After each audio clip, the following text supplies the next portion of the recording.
Hey guys, welcome back with me again in this channel. On today's tutorial, I'm going to show you how you can try the new skin filters for your editing in CapCut Mobile. So here you can just add your photos in or videos into CapCut like this, and just go to filters at the bottom, and to find the skin filters you can just swipe through the category until you find the portrait option, this one.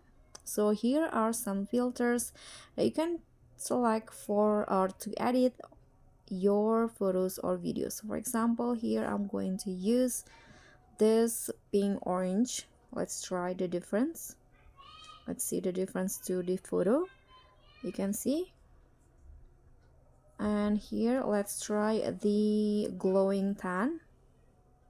So just find the perfect skin filters for your videos or photo. Or lastly, let's try the cashew nut. Okay, I think I like this glowing tan better. So adjust the intensity in here. I'm going to go with 100, and then just click on the check icon. So that's how you can use the skin filters in CapCut Mobile. Thank you so much for watching.